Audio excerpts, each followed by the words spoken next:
Cricket வரலாற்றில் இனி இப்படி ஒரு போர் இருக்குமா என்றால் அதற்கு வாய்ப்புகள் மிகவும் குறைவு என்ற வார்த்தையை கூற வைப்பவர்கள்தான் Virat Kohli, James Anderson. Test கிரிக்கெட்டில் 700 விக்கெட்டுகளை கைப்பற்றிய முதல் வேகப்பந்து வீச்சாளர். அவர் களமிறங்குகிறார் என்றாலே சில பேட்ஸ்மேன்கள் பதற்றம் அடையும் அளவுக்கு நேர்த்தியான பந்து வீச்சு இருக்கும். ஆனால் அவரை எந்தவித பயமும் இல்லாமல் அசால்ட்டாக சமாளிப்பவர்தான் விராட் கோலி. இதனால் தான் என்னவோ இவர்கள் இருவர் மோதும் ஆட்டம் மட்டும் யுத்தக்களம் போல காட்சியளிக்கிறது.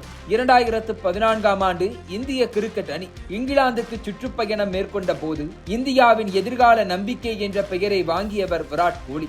அதுவும் நம்பர் 1 டெஸ்ட் பேட்ஸ்மேன் என்ற பெருமையுடன் இங்கிலாந்து மண்ணில் காலடி எடுத்து வைத்தார். 2023 உலக கோப்பையில் இந்தியாவுக்கே வந்து இந்திய ரசிகர்களை பேட் கமின்ஸ் அமைதியாக்கியது அனைவருக்கும் நினைவு இருக்கும். அதே போல கோலியை பெருமையாக பேசிய வாய்கள் அனைத்தையும் தனது பந்து வீச்சால் மூட வைத்தார் ஜேம்ஸ் ஆண்டர்சன். அந்த தொடரில் 5 போட்டிகளில் விளையாடிய விராட் கோலி மொத்தமாகவே 134 ரன்களை மட்டுமே அடித்தார். உலகின் தலை சிறந்த பேட்ஸ்மேனை கொஞ்சம் கூட கருணையின்றி 5 போட்டிகளில் 4 முறை விக்கெட் எடுத்தார் ஆண்டர்சன். இன்னும் தெளிவாக சொல்ல வேண்டும் என்றால் அந்த தொடரில் ஆண்டர்சன் வீசிய 50 பந்துகளை சந்தித்த கோலி 16 ரன்களை மட்டுமே எடுத்திருந்தார். இந்தியாவில் மட்டும்தான் விராட் கோலியின் பாட்ஷா பலிக்கிறது, அயல் நாடுகளில் அவரால் ஒன்றுமே செய்ய முடியாது என நாடு முழுக்க விமர்சனங்கள் குவிந்தன. இதனால் பெரும் அவமானப்பட்ட கோலி தான் யார் என்று நிரூபிக்க நினைத்தார். அதற்காக அவர் பயன்படுத்தியது ஆஸ்திரேலியாவுக்கு எதிரான டெஸ்ட் தொடர்.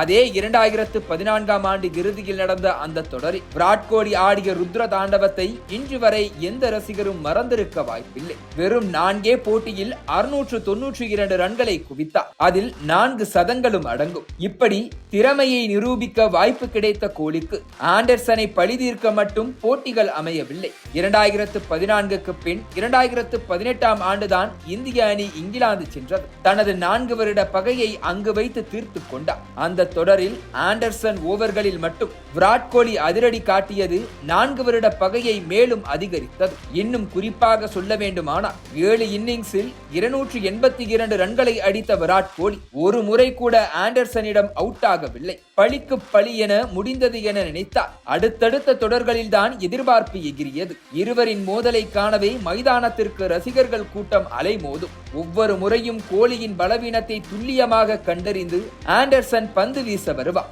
ஆனால் கோலி டெக்னிக்குகளை மாற்றி சண்டை செய்வார். இப்படி கிரிக்கெட் உலகின் மிகச்சிறந்த பவுலரின் உச்சகட்ட பவுலிங்கும் மிகச்சிறந்த பேட்ஸ்மேனின் உச்சகட்ட பேட்டிங்கையும் இனி ரசிகர்கள் பார்க்க முடியாது என்பதுதான் நிதர்சனமான உண்மை. ஏனென்றால் கிரிக்கெட்டில் இருந்து ஓய்வு பெறுவதாக ஜேம்ஸ் ஆண்டர்சன் அறிவித்துள்ளார். ஆண்டர்சனின் சாதனைகள் அதிகளவில் இருந்தாலும் கோலியுடன் அவர் மோதிய ஆட்டங்கள் என்றுமே ரசிகர்களின் மனதில் நீங்காமல் இருக்கும்.